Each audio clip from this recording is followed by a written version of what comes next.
आज हमारे जो मोहम्मद सरदार हैं भाई, उनको इतना हरास किया गया, उनके साथ इतना जुल्म किया गया, उनके कारोबार पे, उनके घर पे, और वजह एक ही था, उनकी गलती एक ही थी कि इलेक्शन में हारने के बावजूद आज केसीआर साहब के साथ मैं रहता हूं, इसी पार्टी में मैं जन्मा और इसी पार्टी में मैं आखिरी दम तक रहूंगा बोल के आज सरदार जो एक फैसला लिए, उस वजह से आज उनको इतना हरासमेंट करके उनको मजबूर करे खुदकुशी करने पे।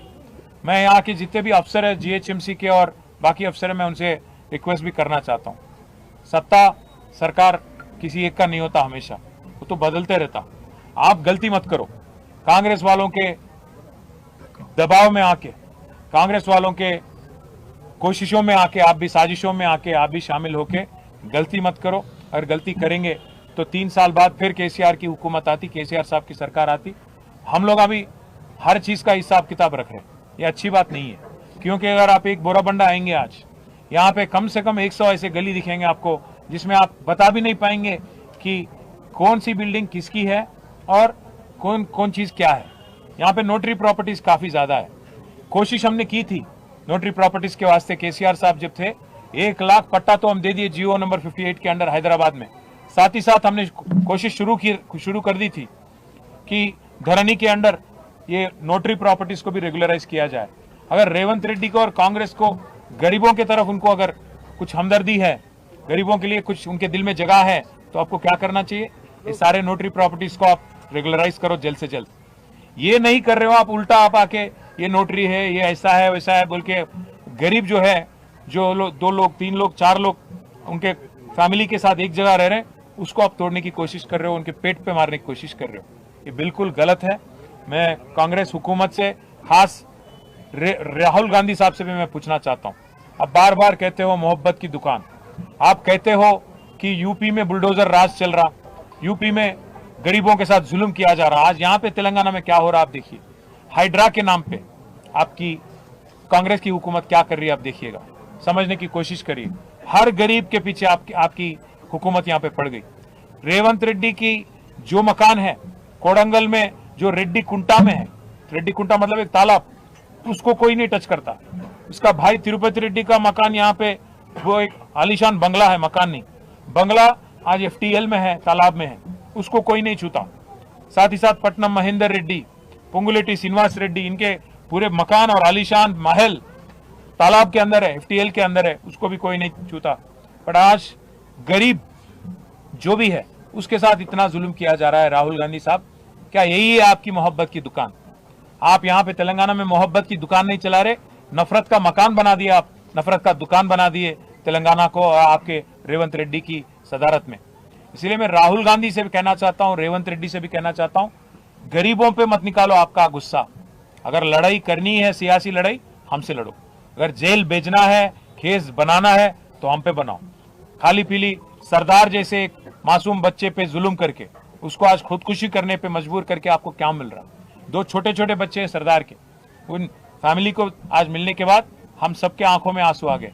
छोटे छोटे बच्चे, 2.5 साल का बच्चा, 1 साल का बच्चा, ऐसे बच्चों पे आजकल बाप नहीं, कल उनके बड़े होते होते तो क्या गुजरेंगी आप, समझने की कोशिश करो। मैं बस इतना ही कहूंगा कि सरदार की फैमिली जो है उनके साथ हम है। दोनों बच्चों के नाम पे आज 5-5 लाख रुपए का फिक्स डिपॉजिट भी हम करें, उनकी तालीम के वास्ते, आगे जाके उनकी फ्यूचर के वास्ते। और साथ ही साथ जो जुल्म किया गया उनके कारोबार को तोड़ के उनके घर पे भी आके, उसके लिए भी एक्स ग्रेशिया हम पार्टी की तरफ से हम ही देंगे। और सरदार की फैमिली हमारी फैमिली है, सरदार की फैमिली बीआरएस की फैमिली है, उनके साथ आखिरी दम तक रहेंगे, उनकी पूरी तरह से हिफाजत और देखभाल हम करेंगे। उनकी भाई, छोटे भाई इब्राहिम है, उनको भी हमने आज यकीन दिलाया कि आपके कारोबार के वास्ते हम सबके नंबर भी हम दे के आए वहाँ पे, श्रीनिवास यादव साहब के, श्रावण साहब के, हमारे श्रीनिवास रेड्डी एमएलसी साहब के, विष्णु भाई, सोहेल साहब, महमूद अली साहब, सबके नंबर दे के आए कि भाई कोई भी जरूरत है तो आप फोन करिएगा। ऐसा नहीं है कि मागंटी गोपीनाथ गुजर गए मतलब हम यहाँ पे कोई ऐसा नहीं फील करिएगा कि आपके लिए देखभाल करने के लिए कोई लीडर नहीं है। पूरा पार्टी आपके साथ है और गोपी साहब की जो कमी है वो महसूस नहीं होने देंगे। हम सब आपके साथ रहेंगे, ये यकीन दिलाते हुए सरदार की फैमिली को जब तक इंसाफ नहीं मिलती तब तक हमारी लड़ाई जारी रहेगी। कोर्ट भी जाएंगे क्योंकि पूरा कागज ऑलरेडी तैयार है और एफआईआर भी ऑलरेडी हो चुका है। अगर कार्रवाई नहीं करती और इंसाफ नहीं मिलती पुलिस के तरफ से और हुकूमत के तरफ से, हाई कोर्ट भी जाएंगे और जरूरत पड़ा तो सुप्रीम कोर्ट भी जाएंगे। जब तक इंसाफ नहीं मिलती तब तक हमारी लड़ाई जारी रहेगी। बस यही कहना था। और मैं प्रार्थना करता हूं कि सरदार को और हमारे मागंटी गोपीनाथ साहब को भी जन्नत में जगह मिले और వాళ్ళ ఆత్మకు శాంతి కలగాలని మనస్ఫూర్తిగా హృదయపూర్వకంగా కోరుకుంటూ ఆ కుటుంబాలకు మేము అండగా ఉంటామని మళ్ళీ ఒకసారి తెలియజేస్తాం। केटीआर साहब शुरू से बोलते हम ये वाकई को उठा रहे हैं सरदार के।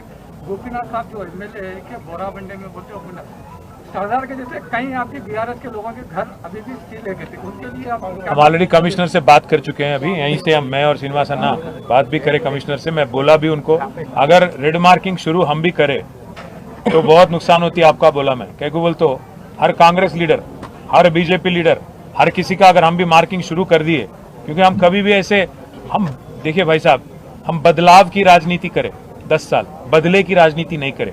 अगर हम भी बदले की राजनीति शुरू करेंगे ना, कांग्रेस और बीजेपी वाले एक एक लीडर को हैदराबाद में बहुत मुश्किल हो जाता, क्योंकि यहाँ पे तो पूरे एमएलए हमारे, एमएलसी हमारे, सत्ता हुकूमत कांग्रेस की होंगी, पर हैदराबाद में जो है पूरा पकड़ और पूरा का पूरा रिप्रेजेंटेशन, नुमाइंदगी हमारी है। तो हम भी शुरू करें लेटर लिखना और रेड मार्क डालना तो बहुत मुश्किल हो जाती है रेवंत रेड्डी साहब को। बस यही बोला मैं कमिश्नर को। Thank you. एमएलए साहब एक बोला